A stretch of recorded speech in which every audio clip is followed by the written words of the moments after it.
Thanks for joining with DHJJ, Certified Public Accountants, Business Advisors, and Financial Advisors. I'd like to introduce Ed Brooks. He's a principal in manufacturing CPA in our firm. DHJJ has been around for close to 50 years. We are in the Chicagoland area, but we serve clients across the United States. So that being said, I'm going to throw this over to Ed for his introduction before we introduce Dr. Chris Kuehl. Thanks, Stephanie. As Stephanie mentioned, the firm has been around about 50 years. We are very focused on privately owned businesses, and being founded in the Chicago area, you can imagine we have quite a few manufacturers and distributors. Chicago certainly is a key distribution hub in the United States. I do head up our manufacturer industrial practice. So I am working with companies in those areas, I would say every day.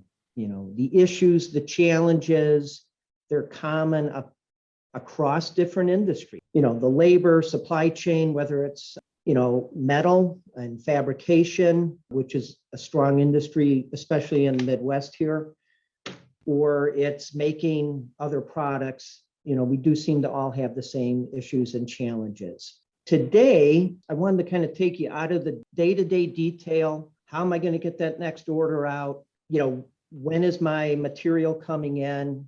How quickly are prices going to change?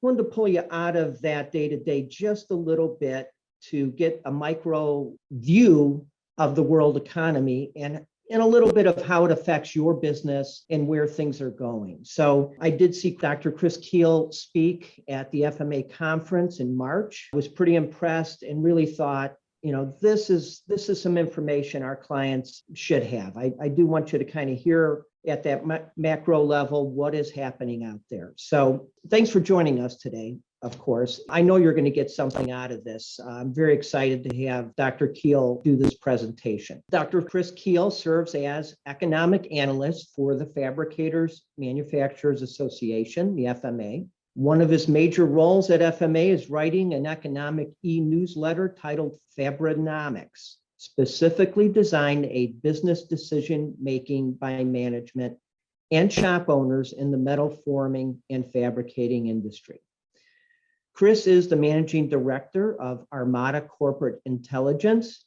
He is editor and publisher of a daily e-publication, Business Intelligence Brief, distributed by chambers of commerce and business organizations around the world.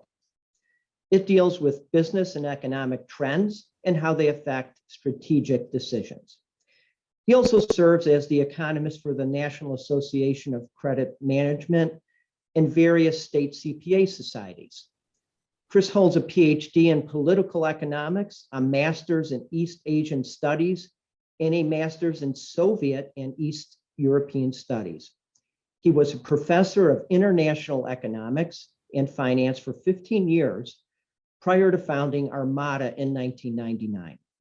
He taught in the US, Hungary, Russia, Estonia, Singapore, and Taiwan. Chris, turning it over to you, and thanks for joining us today. Very good. Well, thank you. And I will get my screen up here shortly. Here we go. So you now know a little bit about my misspent youth. I was at one point a Soviet and East European specialist. Back in the 1980s, I was all set to make a career out of studying the evil empire. I was going to work for the agency and everything was set. I lived in Leningrad for a year back before it was St. Petersburg and learned Russian and was all just prepared. And then all of a sudden they go out of business and I'm kind of driven to become a more slightly normal economist. So I wanted to start off this discussion by simplifying everything that we're dealing with right now. So there you have it, all in one graph. So you don't have to ask any more questions. It's as clear as mud. Kind of reflecting what Ed was just saying, we live in a day-to-day world. I work a lot with manufacturers. I work a lot with accounting firms. I think I am currently the economist for like 11 state accounting societies. And for the most obvious of reasons, we focus on the day-to-day. We've got to figure out how to get what we're supposed to get done. And most of what happens around us we're kind of dimly aware of it, but every so often it will become a really salient point, and you sort of get hit upside of the head by what's happening in the greater economy. And oftentimes we're not really prepared for it. Nobody really is. One of the points to make about the last couple of years is that we've gone through what economists describe as black swan events. This was a term that economists created probably 20, 25 years ago to explain why we get it wrong so often. Economists are about as reliable as meteorologists when it comes to forecasting. I think we have successfully predicted 13 of the last 3 recessions. So at some point we needed an excuse, and the excuse was that things happen that you are expecting to happen, but you don't know quite how. You don't know exactly when. You don't know what the actual impact will be. So 2020, we had the black swan event of COVID. We had been dealing with viral infections every year for 20, 30 years. I mean, these are not unfamiliar to us. We've dealt with MERS and SARS and Ebola and Marburg and avian flu, and it just goes on and on and on. So we know that this was going to happen. We just didn't know the specifics. And almost everything we did in 2020 turned out to be a miscalculation. We didn't really understand what we were up against. And as we fumbled our way through the year, we did a lot of damage along the way. So we start to come out of that in 2021, and we'll talk a little bit about how that became an issue. But as we were getting back on track, and if you think about where we were in January of this year, we were like, wow, we're finally out of this mess. 2022 is going to be great. We've left 2020 behind. We've left 2021 behind. Everything is fine. And then all of a sudden we get the Ukraine war. And again, complete miscalculation, most notably by the Russians, but we also miscalculated what was going to be happening with that particular conflict. So a lot of what I'm going to talk about in the next hour is just some of these factors and how it's been affecting us in the day to day. And I just want to remind people that I am as long-winded in print as I am in public. So if we don't hit an issue in the detail you would like, my email's at the bottom of these slides. You can email me. We can carry on the conversation through any number of means. I'm even willing to talk on the phone. So this is kind of an introduction to me, to you, so that you now know who I am and are more than welcome to follow up with conversation. So having said all that, on to the first slide. The critical thing to be, I guess, initially aware of is that Russia, and especially the Ukraine, are not particularly important countries economically in a global context. Russia has been described for years, even back when it was the Soviet Union, as a third world country with a first world military. Now we're beginning to wonder about the first world military part, but it has always been a very commodity driven country. It does not have a manufacturing sector. There is no competitive Russian manufacturer unless you happen to be the offshoot of a Western manufacturer that's producing in Russia. Most of those guys are now pulling out. So it isn't a service economy. It is not a consumer economy. It literally survives by selling oil, gas, and food. Very critical things. I mean, it's the third largest oil producer in the world, third largest gas producer in the world, accounts for 25% of all the wheat grown in the world. So it's not an insignificant player, but it doesn't have that kind of global reach that a lot of other countries have. It is nowhere near a rival to us or China or even many of the European countries. It is smaller as an economy than Britain, France, Germany, Italy, Spain. It is not a major player. However, when you start getting into the commodity side of things, it does become a major player, and that's what we're contending with now. Lots of conversation about how if this ends, and it almost has to end. I mean, I'm not going to go into gory detail about the miscalculations on the part of Putin, but he did not think that this was going to last more than a couple of weeks. I mean, the overwhelming might of the Russian army was going to intimidate Ukraine. They were going to give up and do whatever he asked them to do. The West would not unite, and it would be a fait accompli, just like it was in 2014 when Russia invaded and took the Crimea. I mean, it had already invaded Ukraine once. Nobody particularly noticed, so why would they notice now? Well, we did notice, and the Ukrainians did fight back. And currently, the Russian army has lost 250,000 men. So, what was supposed to be an easy, almost a military maneuver, has become a full blown military catastrophe. Russia's got to find a way out of this. What probably is going to happen, and I'm the red team economist for the US military, so I get a chance to interact with these guys on a pretty regular basis, and they're predicting that Russia has gone to plan B, which is to essentially divide the country in half. Ukraine has never made a lot of sense as a unified country. The eastern side is very much pro-Russian, it's Russian ethnically. The western side is pro-European and is ethnically Ukrainian. So just like Czechoslovakia split into two, the Czech Republic and Slovakia, Yugoslavia ended up becoming, it's like 7 countries, Slovenia, Croatia, and Serbia, goes on and on.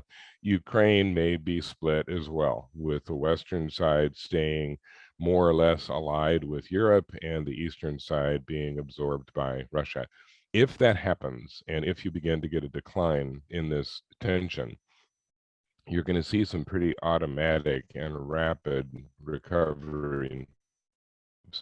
The price per barrel could drop as much as 40, 50 bucks. The Russian pipelines are absolutely jammed with oil, and as soon as they can bring it to market, it's going to immediately have an impact on the price of fuel.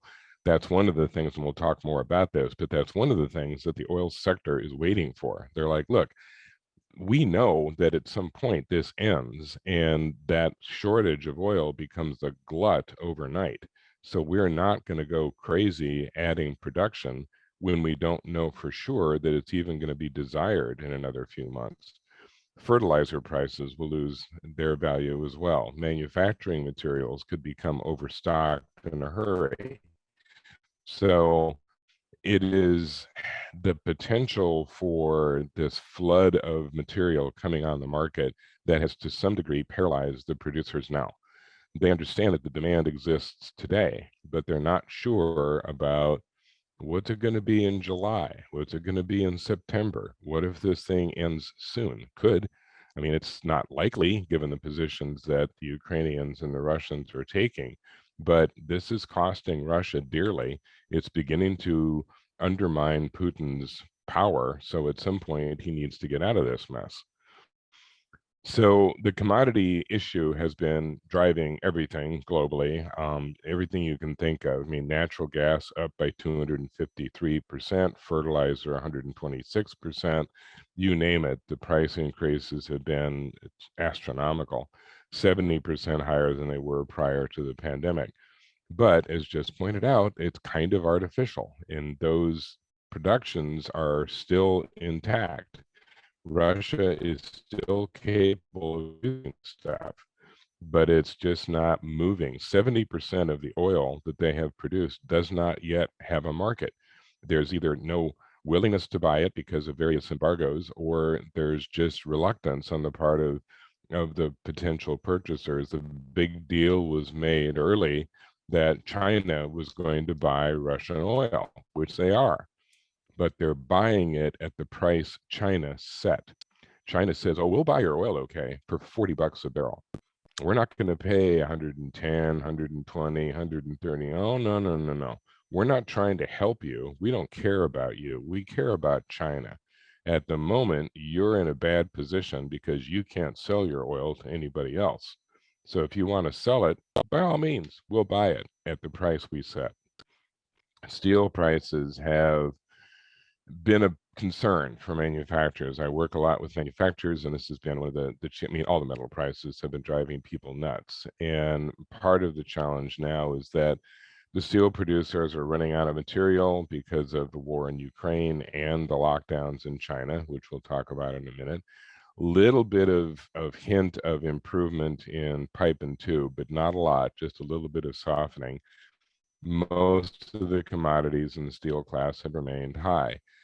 That may actually become a bigger problem later this year because a lot of the sort of infrastructure spending is going to start up about mid-year. You're starting to see it already, but that massive infrastructure bill that was finally passed earlier this year, most of that is front-loaded, and most of it is oriented towards traditional infrastructure. It's roads and bridges and airports and seaports and things like that. All of those are construction intensive and steel intensive. So the demand is likely to increase. And part of what's been driving demand lately are companies laying in inventory in anticipation of that work.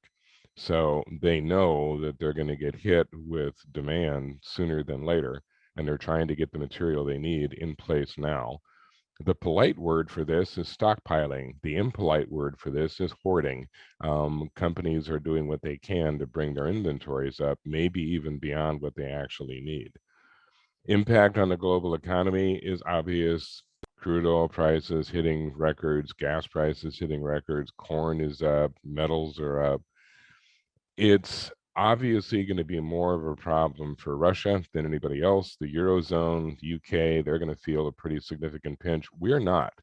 Our country has been relatively unscathed by what's going on in the Ukraine war, simply because we have alternatives. I mean, you take something like food, and I always make the point that whether something is bad or good depends on where you sit. So wheat prices are hitting all-time highs, and for the rest of the country, that it's going to be more expensive food. I, however, live in Kansas, and Kansas is notorious or legendary or noted for, however you want to put it, growing wheat. The Kansas wheat farmer is like, this is outstanding. We have not seen prices this high in decades. Was talking to a bunch of farm implement dealers about 2 months ago, and they said, you know, these wheat farmers are coming in now going, all right, man, I'll pick one of those and one of those and one of those and one of those, and I can pay you cash right now. So, I mean, even in the southern states, I was talking to a guy just yesterday from Mississippi, and he said, you know, farmers in this part of the country plant cotton. I mean, that's what they have done for generations. That's what they know how to do. Half the cotton production has been replaced by wheat. All of a sudden, these farmers are like, well, cotton's still a good business, but let me tell you, buddy, right now, wheat is where it's at. And you're seeing wheat planted everywhere. So is this spike in wheat prices a bad thing or a good thing? Depends on where you are. If you're someplace where you eat a lot of wheat, it's not a good thing. If you're a place that grows it, you're pretty happy. One of the things that I kind of alluded to earlier was this black swan situation with 2020 and 2021, and I don't want to beat this to death. We've had enough conversation about 2020 to last a lifetime, but we were not prepared. We didn't know what we were doing. We did all the traditional things that one does during a recession. You try to dump money into the hands of the consumer and hope that they spend it and behave like a drunken sailor on leave and get the economy out of the recession. Works like a charm most of the time. In 2020, it did not work because we are simultaneously shutting down the economy. So we dump all this money into the hands of the consumer and then tell them, well, you can spend it, but you can't go to a restaurant, you can't go to events, you can't travel, you can't be within 100 feet of your own relatives. You have to wear a plastic bag over your head 24/7 to go spend that money. And they're like, on what? I mean, 65% of what we spend our money on is services. And all of a sudden, the services were cut off. So most of that money just accumulated. The US, generally, the consumer saves at about a 6% rate. We are not big savers. We are about half as good at saving as most of the rest of the world. Japan's average is 13%. Europe is around 10. We're at 6. We hate it if there's money in our pockets. We just can't stand it. It just burns a hole. We have to spend it. But we didn't have any place to spend it, so we saved it. And instead of saving at a 6% rate, we were saving for almost 2 quarters at a 38% rate. So all of a sudden, all this money is just sitting there. The majority of where it was spent was on things, which was good for manufacturers. 2020 was a pretty good year for manufacturers because people didn't have the capability of spending where they normally did and ended up spending on things. And then you remember back to 2020, things like RVs, you could not buy an RV in the US in 2020. They were all sold. I mean, it was just crazy. So going to 2021, we have all this money in reserve. The restrictions start to lift, and all of a sudden, we're able to go back out and start spending like we used to. And we did. So in 2021, we were booming. We had growth rates that we never see. In the second quarter of 2021, we were literally growing at 9.6% for a while.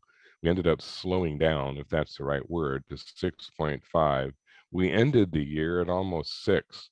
And you can tell by this graph, we don't get to 6% very dang often. We are always much below that. It's more normal. And if you look at the average over time, our average growth is around 2.5, maybe 3. So we overwhelmed the system. Everyone shut down in 2020. Production went to nothing. And we weren't sure when it was going to come back. And then all of a sudden it roars back in 2021.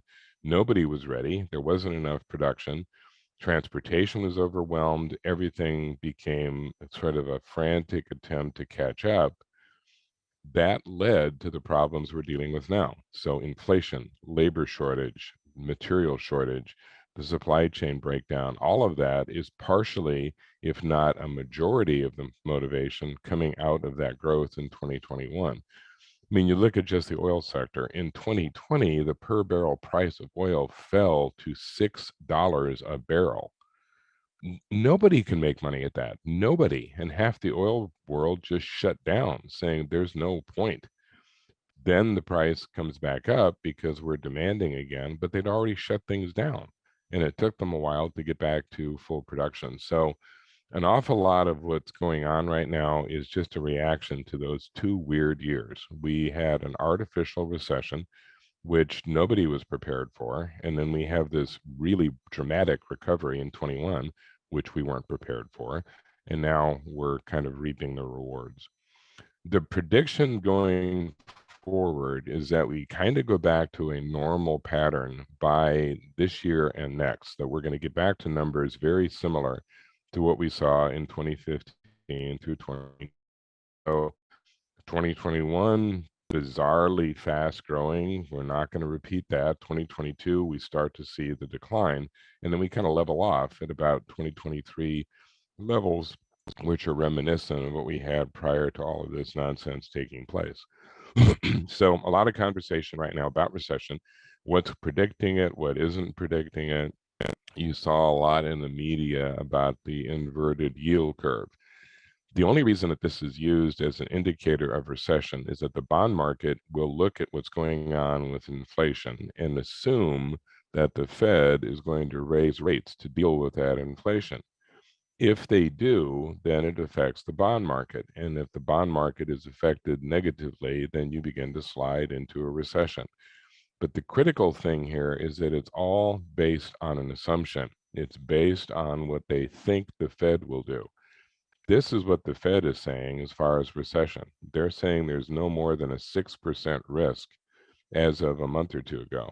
So they're not anticipating some of what the bond market is anticipating. And we'll talk a little bit more about where the Fed's head is in a minute. But the point is that a lot of the predictions of recession right now are a little overblown, if not a lot overblown. And this is not meant to be a bash on anyone, but when you're listening to some talking head going on and on about the imminent recession, consider the source. I mean, one of the things that we are not particularly good at is we don't really recognize where a particular commentator is coming from. And you're going to see a lot of economists talking about an imminent recession. You need to figure out who they work for, because if they are employed by an investment group or a company that is essentially a contrarian, understand how contrarians make their money. This is the Warren Buffett school of investing. Buffett waits for people to panic and sell perfectly good stock, which he then snaps up, knowing that it's at a low price and it's going to recover. Remember back in 2008 when everybody was dumping bank stock because the banks were in huge trouble and subprime lending crisis and on and on and on. And people were ditching banks like they were on fire. And Buffett was going, they're banks. They're not going out of business. It's not like we're suddenly going to find something else to use instead of banks. They're going to take their lumps for a couple of years and then they're going to come roaring back because, they're banks. So he bought up bank stock like it was going out of style and made about $2 trillion. So when you get somebody that's saying recession's right around the corner, it's like, well, of course you're going to say that because the guy that you work for wants people to panic, sell their stock so you can buy it.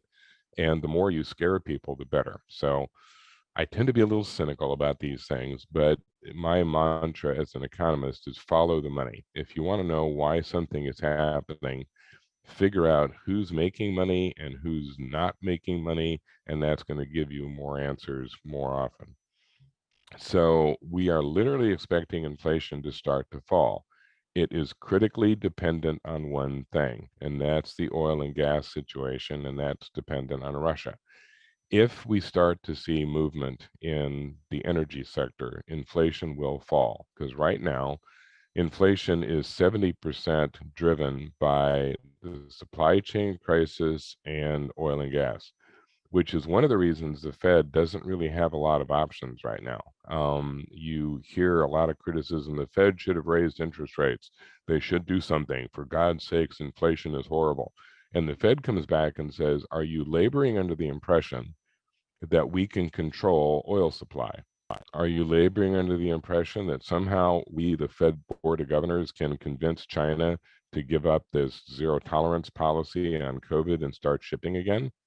That isn't our job. We have no control over that. The only control we have over the economy is setting the Fed funds rate. And people rarely even know what that is. The Fed funds rate is the rate that banks charge each other for overnight loans.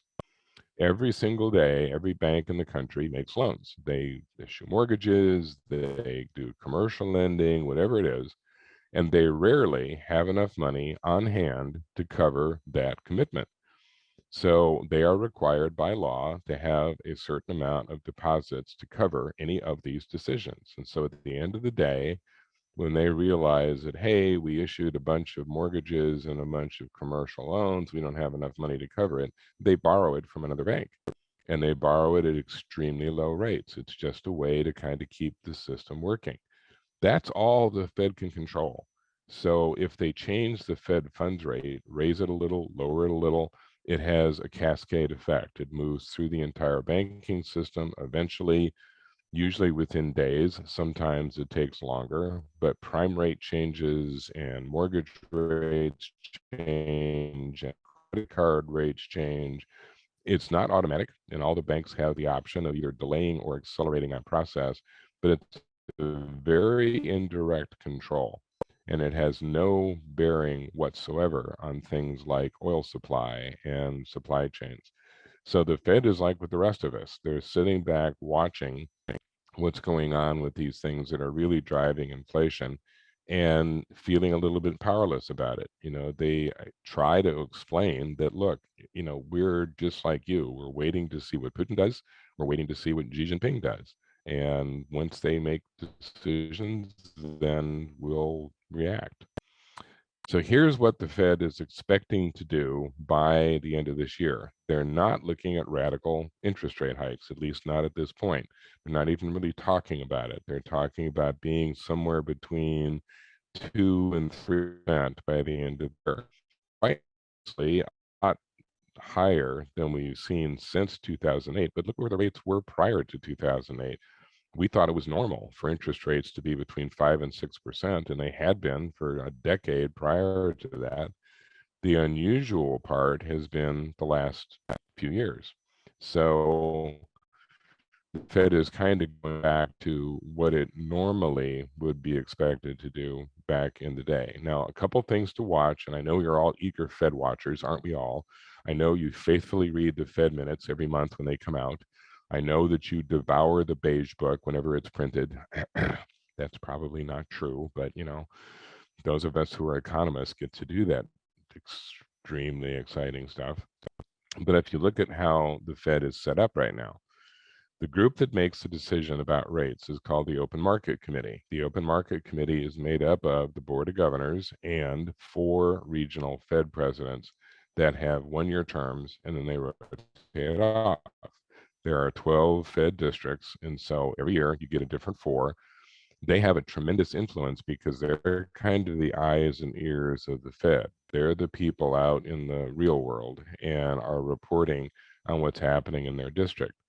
Last year, the 4 members were basically doves or neutral when it came to rates. This year, you have 3 of the most hawkish regional Fed presidents in the system that are on at the same time.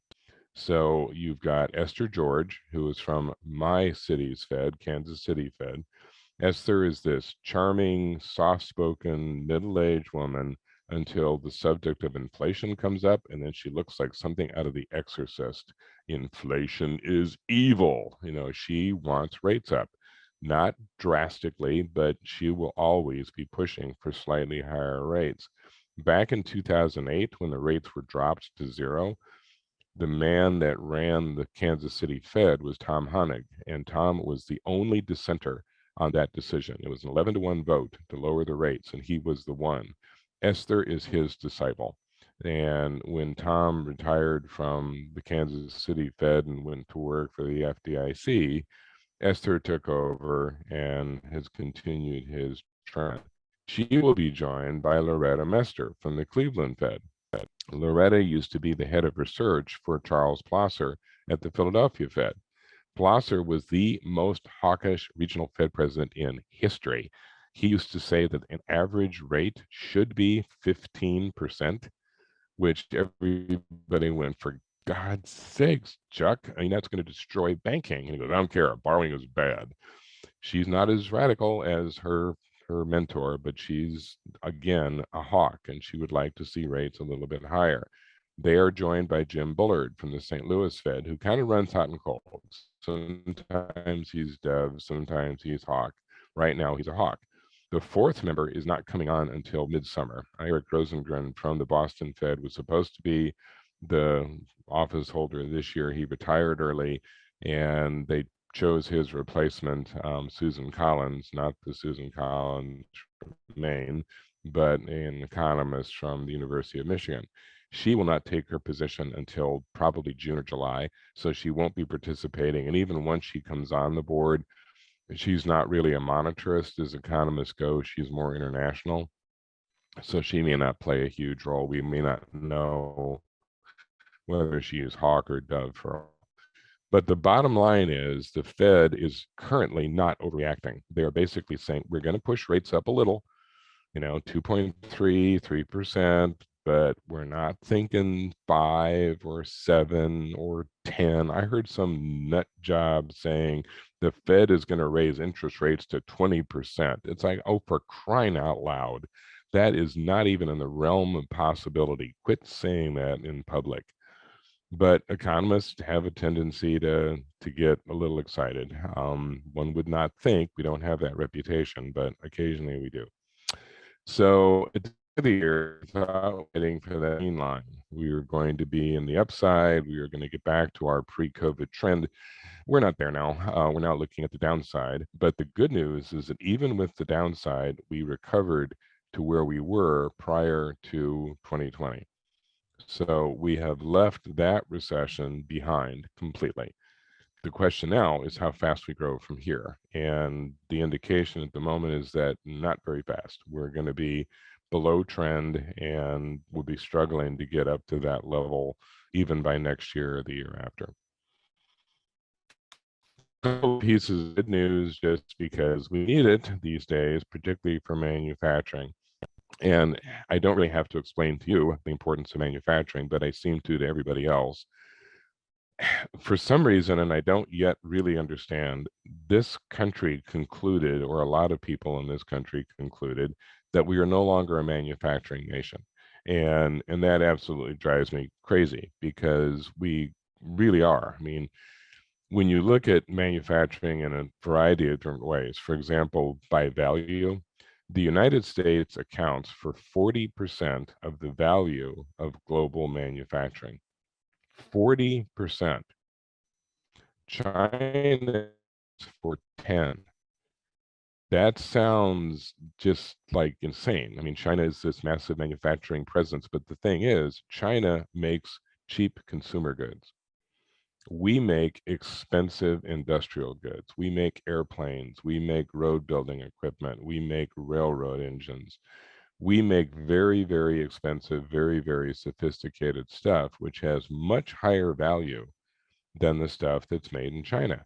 It takes on an awful lot of flip-flops and t-shirts and plastic cereal bowls to equal the cost of a railroad. We currently in the United States produce over 90% of the railroad engines used globally. So the only country that rivals us at all in terms of value is Germany. Germany is about 30% of global value. So between the US and Germany, we're about 70% in any average year of value of manufacturing. We also get this impression that people don't work in manufacturing anymore, and that's really only because of how we measure what people do for a living. For a variety of reasons, we want to know what specifically people do for a living. We want to know how many accountants there are. We want to know how many engineers there are. We want to know how many electricians there are. So we categorize people by the job. So you look at a manufacturer and you say, well, there's not that many people in manufacturing because there's not that many people that are on the line actually making something. 92% of the people who work for Ford Motor Company are not in manufacturing, which is going to come as a great surprise to the person who's worked at Ford for 30 years and says, how am I not in manufacturing if I work for a company that makes cars? Well, the response is, well, you're not on the line. You're in marketing. You're in HR. You're in design. You're in, yeah, but I'm doing all that for a manufacturer. And Ford isn't going to survive if it doesn't have accounts receivable and HR and design and marketing. So if you begin to look at it differently and figure out where people actually work, you discover that about 30% of the population works for a manufacturer. And then you add in organizations like the sponsor of this, the DHAJ. It's an accounting firm. So technically, they're listed as accountants or whatever function they perform for the firm. But this is the manufacturing part of DHAJ. So without manufacturing, that part of the firm doesn't have work. So if you add in all of the organizations that service manufacturing, now the numbers jump up to almost half of the population of the United States works for, directly or indirectly, a manufacturer. So it's very important. You know it is because you're in manufacturing.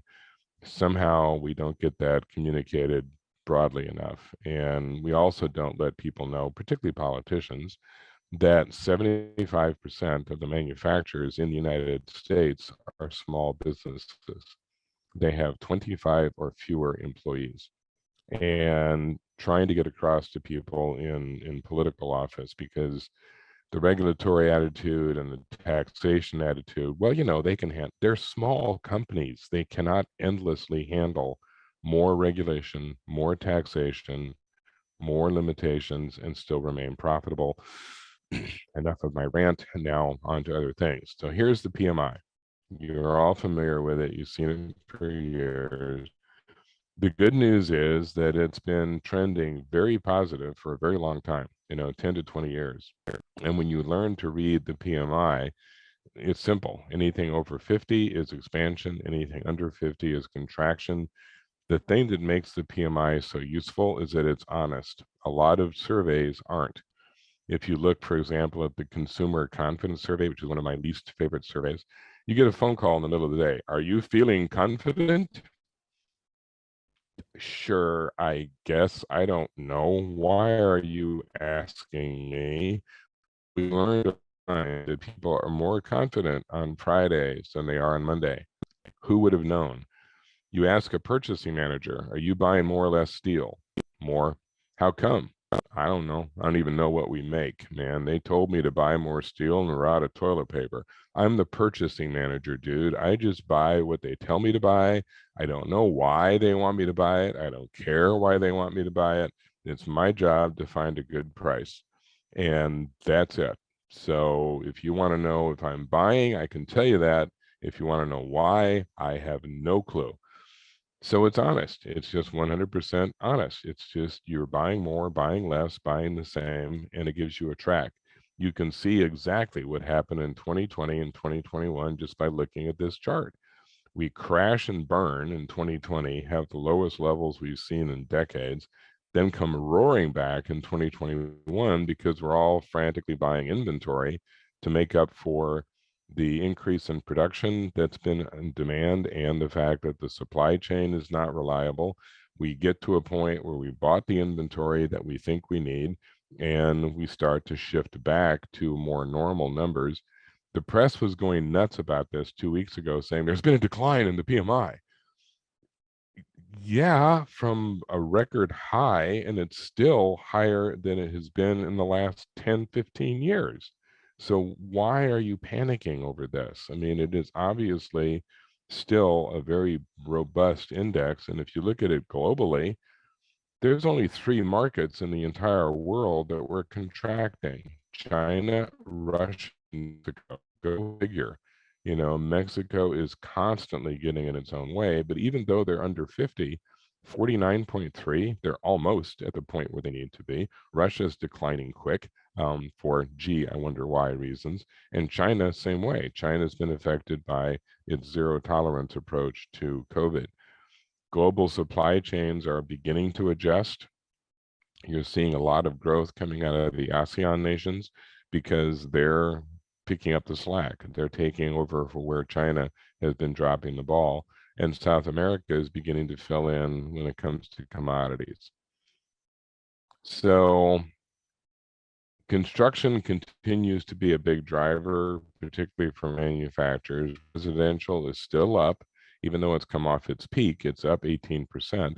And the commercial side is picking up speed too, predominantly around warehousing and logistics and transportation, but also straight manufacturing. One of the more unusual drivers for manufacturing and construction is that the more companies adopt robotics and technology and computers, they have to upgrade their facilities. For 20, 30 years, you could stick a bunch of guys in some cinder block building that was dirty and unair conditioned and whatever. You just lumped it. You bring the robot in, and the robot's no, no, no, no. This is dirty and it's hot, and I'm not going to work. So you end up upgrading the facility to accommodate the robots.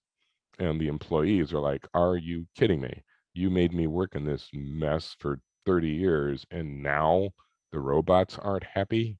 So it's just the robot apocalypse is upon us. Construction spending is still growing at 11%. Manufacturing is the fastest growth segment of them all, followed closely by commercial. You still have issues of material shortage. Inflation is basically having an impact on some of the bigger construction projects. But as I alluded to earlier, the infrastructure money starts to flow later this year, and that begins to push some of those projects back into full speed. Job openings, we alluded to it earlier, we have a chronic issue. And one of my many rants is how this has been ignored for 20 years, 30 years, 40 years. I mean, it's not like chronology and aging is a mysterious concept. We get older. Funny how that works. Boomers are trying not to, but we are anyway, and we lost 56 million boomers in the last 5 years. Who replaces them? Who's coming in to take those jobs? Gen X is the smallest of the cohorts, and the boomers were the largest. So there was not as many people coming in from the Gen X generation. But the real issue is training. And I could go on a 5-day rant over this, because as manufacturers, we've been trying to point out to the powers that be for years, we need people. We need trained people. And you have allowed the training infrastructure in the United States to deteriorate. There's only about 5% of high schools in the US that offer anything approaching industrial arts anymore. There are insufficient numbers of trade schools. There are insufficient numbers of community colleges. We just have not taken it seriously. And I just have to keep questioning why. I mean, honestly, the most important thing in anybody's life is what they do for a living. It is what sets them up for everything else. You know, what are you going to live in? How are you going to spend your time? How are you going to raise your kids? How are you going to retire? All of it depends on what you do for a living. And if people are not being given the opportunity to train for the jobs that will allow them to live the life they want to live, you have a problem. And you've got 11 million job openings, and they can't be filled because the people that we need aren't out there. The skills are not available. We are still 2 years ago, we graduated 10,000 students with advanced degrees in film criticism. So if your manufacturing facility needs a new film critic, they're out there. They're probably all working at Starbucks as a barista. But if you need a welder, if you need somebody who can run a CNC machine, if you need somebody who can run a laser cutter, if you need, good luck, because there aren't many of them, and they are demanding higher and higher wages. That's where a lot of the wage growth is coming from. People with the skills know they have the leverage, and they're demanding it. Enough of that rant.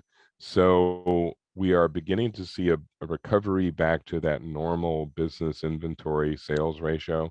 You want to be in that little box, the normal number 2.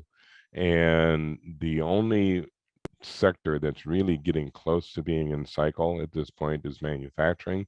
Still down somewhat, 1.4% year over year, but retail is down almost 6%. Auto is down 81%.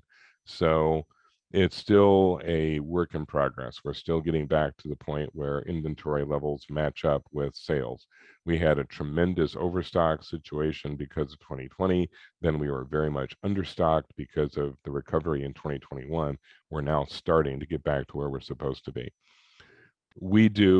Armada does a analysis of the manufacturing sector. And for those of you who are just absolute gluts for graphs and charts and detail, we publish this every month. It's called the Strategic Intelligence System, and we can track what's happening with a variety of manufacturing sectors: fab metals, primary metals, automotive, aerospace, machinery, you name it. And we've been very impressed with our accuracy, you know, not to pat ourselves on the back or anything, but the guy that designed this for us and works with us is a retired lieutenant colonel who used to be in the artillery. And he said, you know, in my previous line of work, accuracy was really important. So he continues to produce really good stuff. We're offering a free trial to this, and you can impress your friends with all the graphs you'll be getting in your inbox. A couple of good news things that grow out of the supply chain crisis: reshoring. We've seen $1 trillion worth of investment in reshoring already. And 69% of manufacturers that were working in China indicate that they're likely, very likely, or extremely likely to reshore in the future. The big limitation: labor. They would love to come back to the US, shorten the supply chain, et cetera, but they need to find people. And that's become one of the more vexing problems as far as reshoring is concerned.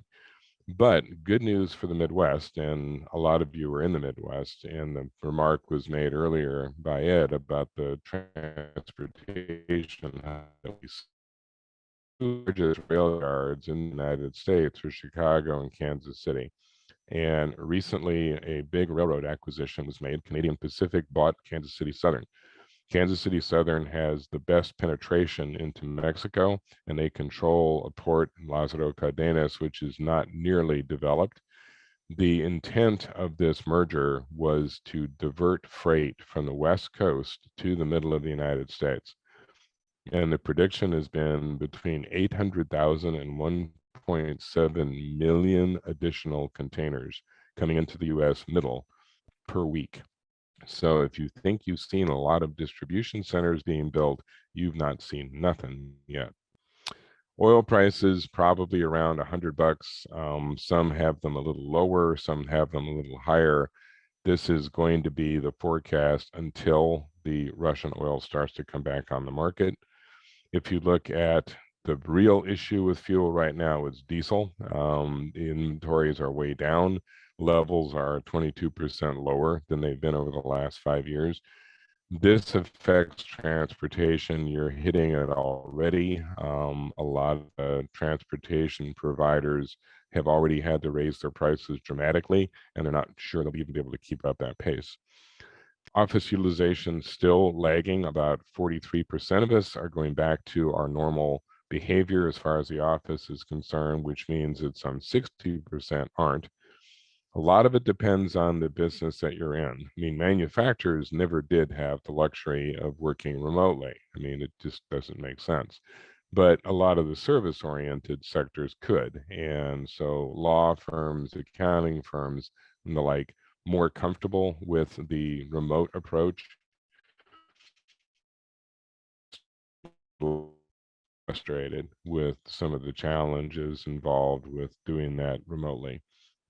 We also do, Armada, does a transportation demand index, and it has begun to settle out a little bit. So we're not seeing the tremendous shortages that we were seeing before. So the numbers are still pretty high and still reflects a lot of the expense and logistics, but at least we're off that peak and we're coming back down semi-normal numbers. This is again like 50, over 50 is good, under 50 is bad. When we were up in the 70s, that was scaring people to death. Now we're dropping at least into the 60s. So not great, but heading in the right direction. So one last thing, then I'm going to shut up and take some time for questions. Those of you who are kinetic learners have been waiting desperately for me to do exactly that. Will he please stop talking? And when you look down the road, going out the next 30, 40 years, we're going to see a lot of productivity expansion from automation. So that's kind of an obvious thing. We've been watching this for a while, robotics and the like, but it's accelerating, and it's been accelerating partly because of the supply chain issue and partly because we're just learning to do better with this. And it's even getting into the service sector. I was talking to some McDonald's franchise owners. There are literally now, if not hundreds, of McDonald's that are 100% automated. The food is made by machine, it's produced by machine, it's served by machine. You order from a touch screen. This one guy says, I have 26 franchises. Each one of them has 2 employees, one to take the tables and clean them, and the other to control the tech. Everything else is done by machine, and they're wildly popular with the consumer. So the drive towards robotics, et cetera, continues to accelerate. It's the way to deal with wage issues. It's the way to deal with labor shortage, et cetera. So with that, I'm going to hush, point out that economics is extremely useful as a form of employment for economists. That's its #1 job. We do a lot of writing. We do the flagship every Monday, Wednesday, Friday, and we have a free trial for that. And we also have that strategic intelligence system, and you can get for months and nothing. And then later it's a little more expensive, a whopping $74 a year. But for 2 months, you can run around saying, hey, look, I have a chart that shows what's happening with bad metals. With that, I'm going to hush, and I'm not sure whether it's Stephanie, Ann, or Ed that's going to field questions, but I'm ready. Sure. So I will look for questions in the chat or the question and answers section. Just going to give everyone a few minutes to do that. I guess, Dr. Kuehl, I'll ask a quick question. What is the one thing that you would tell any of the manufacturers, distributors on here to think about today? I would tell them two things. One is don't panic over the current numbers. There's an awful lot of angst in the system right now. But as I hope I pointed out, many of the indicators are still quite positive, particularly for manufacturing. So the first thing is get off the ledge. It's not that bad. The second thing would be to focus pretty much your future efforts on what I would roughly describe as contingency plans. You're going to have to work harder to get the kind of people you need. You're going to have to be fairly aggressive about how you adapt to new technology. And even though this is sort of a shameless plug, you really need to work with your accounting partners, because an awful lot of these decisions have major implications for accounting and for taxing. I was at a conference earlier this week. Just the changes in how you're being assessed around research and development are hugely important. Every manufacturer is involved in R&D, and the rules about what you can and can't deduct and how you can use it have changed. It's important to honestly, the two most important partners you have as a business would be your banker and your accountant. And if you don't have relationships that you can count on with those two, you're going to be a little bit hard pressed. Thank you. Chris, some of the different challenges I'm seeing, and I guess I want your feedback on when those things might ease, is this past 6 months, the rate of change was so fast that certain businesses weren't prepared for it, and it cost them some money. So transportation expenses, container cost hit a number of our manufacturing distribution clients. Mm-hmm. And I just attribute it to how fast it changed, how quickly it changed, and agreements that were in place, maybe didn't anticipate that. The speed of that, let's touch transportation. Is that something that is moderating? Is there another potential big increase out there? I guess what's your thoughts on where that's going? A lot of what has been driving all of this really rapid change is that we had this explosive growth in 2021, which overwhelmed the supply chain. And then it gets further complicated by China's reaction to the virus, which has been extreme and not very effective. I mean, China has a vaccine that doesn't work. They did not focus on the elderly. They have many more problems than the rest of the world has, and their reaction was to shut down their economy, which we learned was a really stupid plan. And so that's really affected supply chain. So you're absolutely right. A lot of the events of the last couple of years drove the speed of change a lot more aggressively. You're now starting to see a reaction as producers catch up, like transportation. We've had 68,000 new trucking companies start up in the last. It's very easy to treat business when you think about it. Someone says, I want to go into trucking. What do I need? A truck. And someone to drive it. And so all of a sudden, that capacity issue began to diminish. At one point, just 6 months ago, there were 14 loads for every truck on the road. Now there are 3. So we still have under capacity, but not nearly as bad as we had 6 months ago. You're starting to see other commodity suppliers filling the gap from what we're missing from Russia. Isn't instantaneous. It's probably going to take the better part of the year for a lot of that stuff to ease up. But short answer to your question, we're starting to see that pace of change slow down. Companies are reacting as you would expect. As the prices go up for something, it draws people in. I mean, if you're a marginal oil producer someplace in the world and you suddenly look at $120 a barrel oil, it's like, well, let's start producing oil, shall we? And you end up with more capacity. The big concern down the road is going to be what happens when some of that capacity comes back and you end up with a glut situation. But that would be kind of good news for the manufacturers because prices would collapse. It would not be good news for some of these new producers. One of your, I did look at a few of your other presentations over the last few years, and one really important point you mentioned is the volatility of commodity pricing. So we're obviously in a high, probably artificially high situation on commodities, metals, food, ingredients, things like that. The likelihood of that normalizing, whatever that is, in the next 3 years is pretty good. Yeah, very good.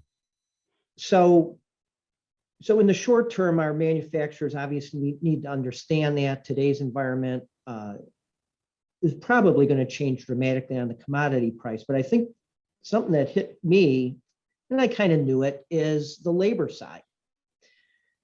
Labor's going up. Now, commodities go up and they come down.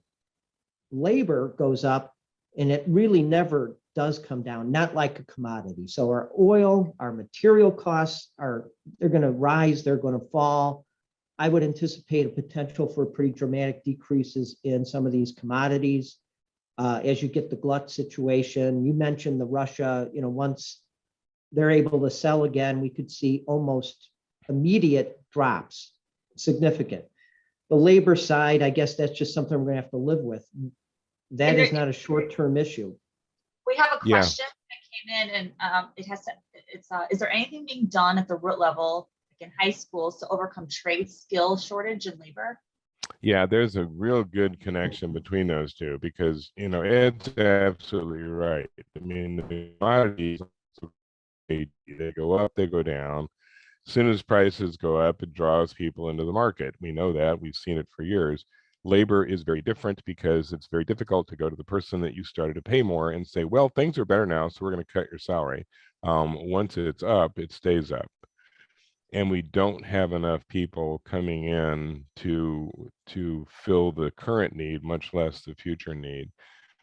Unfortunately, very little is being done at the high school level. We still have, basically, it's become expensive. High schools used to all have shop. I'm of that generation where everybody had shop and you had teachers with fingers like this.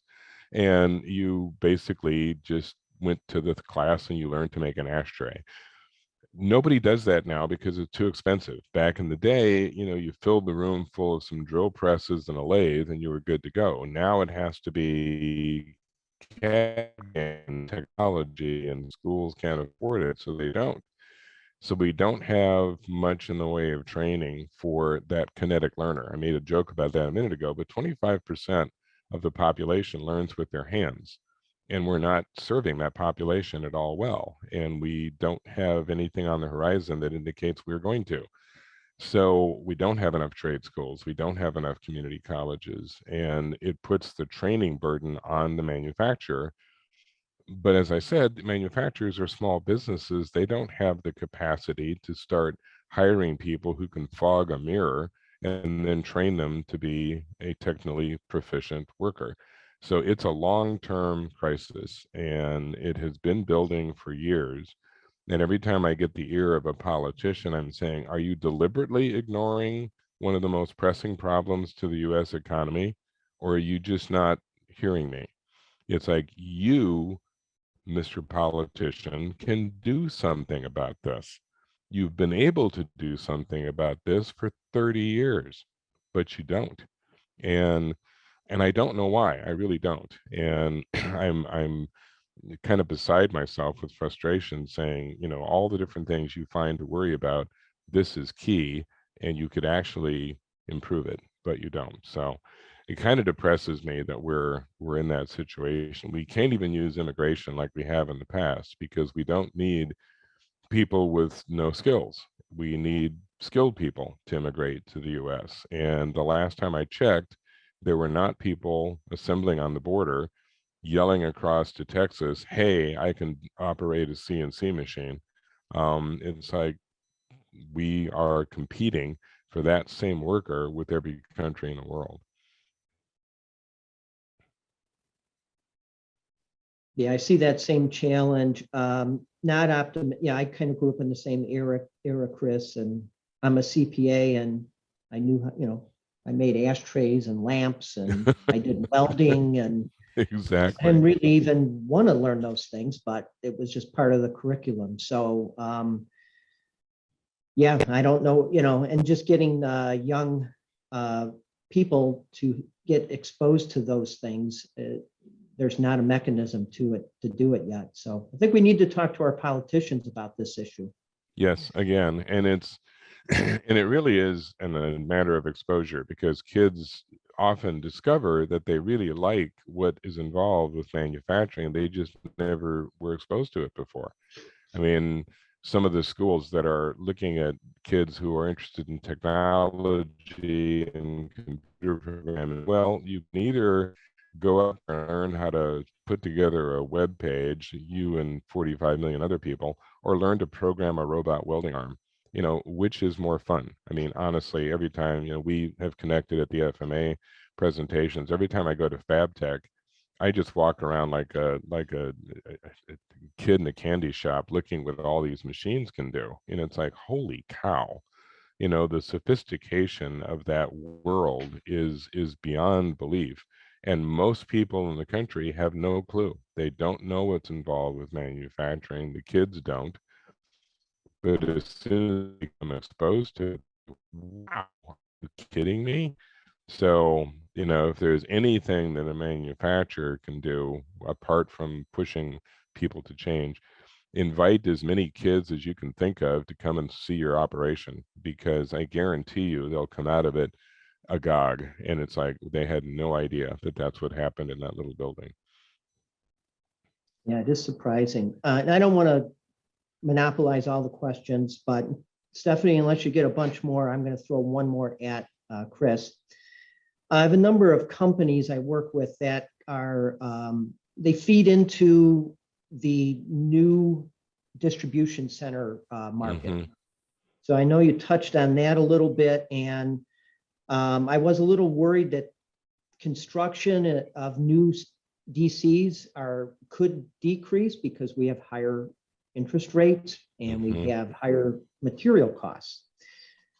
Would those override the demand for those new distribution centers, or do you really see the next 5 years a steady investment in that area?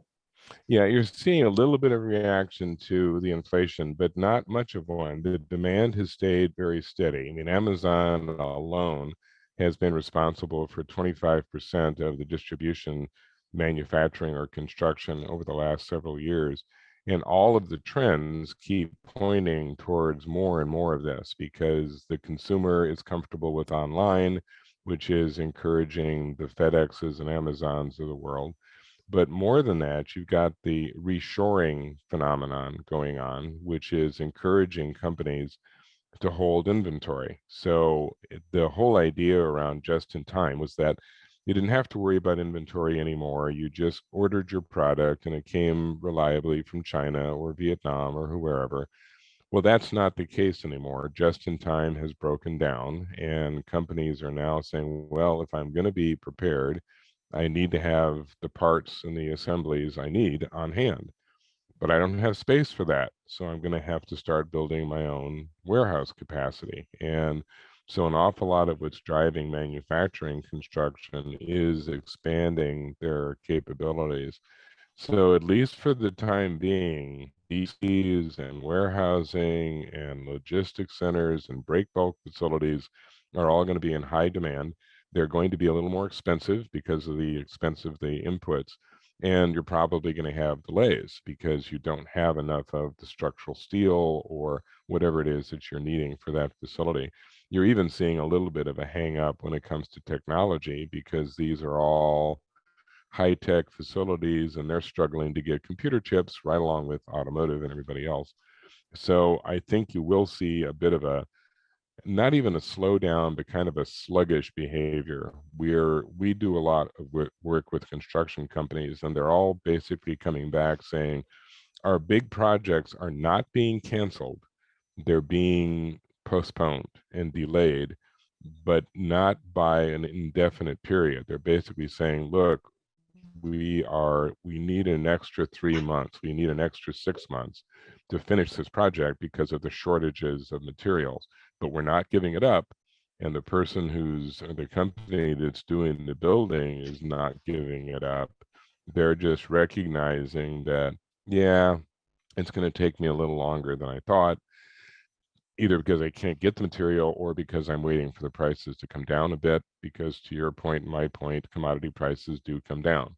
So we're kind of in a weird place right now where people are stalling, but they're not giving up. Okay. Well, maybe my last question is, you touched on the interest rate increases. As we sit today, where do you, a lot of manufacturers have lines of credit. Mhm. What's the kind of the range of expectations on where, Wall Street Journal prime lending rate might be, by the end of the year in Q4? If it follows the pattern of the Fed funds rate, which it generally does within half to a quarter point or so, if they're pushing their rates up to between, say, 2.5 and 3, then you're going to be looking at everybody else's rates going up by about that much. So if you're looking at zero, I mean, currently interest rates are 0.75, and probably looking at these rates jumping up by a point or two. It's going to depend a little on the institution that you're working with. It's going to depend on what it is that you're financing. I speak to a lot of bankers, and the bankers are saying there's a little bit of a good news, bad news with higher interest rates. Higher interest rates means that the loans are more expensive, but it also gives the banks more margin to work with, which makes them more willing to lend. And right now, they're really excited about lending to construction and manufacturing, particularly manufacturing, because quite frankly, you're using the money to buy machinery as a rule, and that gives the bank something to work with as far as collateral. So the banks are like, look, we don't want to lend money to somebody to open up a coffee shop. We don't want to lend money for somebody to open up something with no assets. But if we get a manufacturer that comes in and says, hey, I'm going to buy new machines, the capacity utilization numbers are almost at normal now. And for the last 2 or 3 years, they have been below that 80% level. When it gets to around 80%, that means that you don't have that much slack left, and you now have to start thinking about adding capacity. We are just now almost to that number. The last reading was like 79.3. That is a signal for a lot of manufacturers to say, okay, I'm using my material, my people, my machines to their maximum, and I'm going to need to add capacity. And the banks look at that and say, yay, that's what we're waiting to hear, because that means you're going to buy a machine. And that makes us happy. So the banks are kind of, we don't want rates to get too high, but right now they're high enough that it's giving us a little bit more risk tolerance, which they didn't have even a year ago. Yeah, and I don't think the rates don't sound like they're going to get cost prohibitive. No. You go back just to 2018, it's sounds like we may end up in that rate range. Yep, very likely. And the hardest thing to adjust to is that we've had such a long period of unusual behavior. We got used to having rates that were very low, even though that was highly unusual. We've never had a period that long before. We got used to the rapid growth of 2021, even though that was very unusual. And so it's kind of coming off of like, wow, wasn't 2021 normal? No, that was the weird year. Now we're going to go back to more normal years. Yeah, not, I would say 2021, not sustainable, but Yeah, exactly. yeah, it was crazy. Well, this is great information. Appreciate it. As Stephanie mentioned, we have recorded this. I've seen some requests for the slides and the materials and things like that. We'll get back to people on that. Stephanie, how might someone get access to the recording then? They may have missed it. There may have been other people in their organization. Sure. So pretty soon after this, I believe tomorrow, there will be a survey that goes out. So we ask everyone to fill that out. It's going to take us a few days to get the recording together, but we will have that on our site, and there will be another email that gets sent out to everyone that was on here, letting them know where they can find that. It's obviously going to be something that's too big to send in the email, so there will be a platform online, a link that you'll click to get to it. Thanks. Now I see Chris's email down in the lower left of the slides here. So, thank you, Chris, for offering up to, communicate with some people that may have questions afterwards. Appreciate that. I've got some takeaways here that are overall positive. Sounds like the banking community loves our industry. And that's good, especially when you mention that we're nationally, it sounds like we're kind of hitting capacity levels on equipment, so decisions need to be made.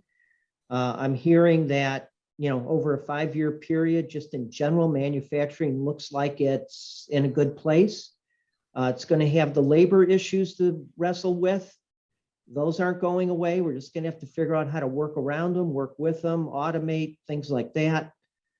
And the crazy commodity type issues that we're dealing with are almost certain to change as things normalize. So I appreciate, everyone joining us today, and hopefully you got something out of this. Thank you. Thanks very much. Thanks, everyone.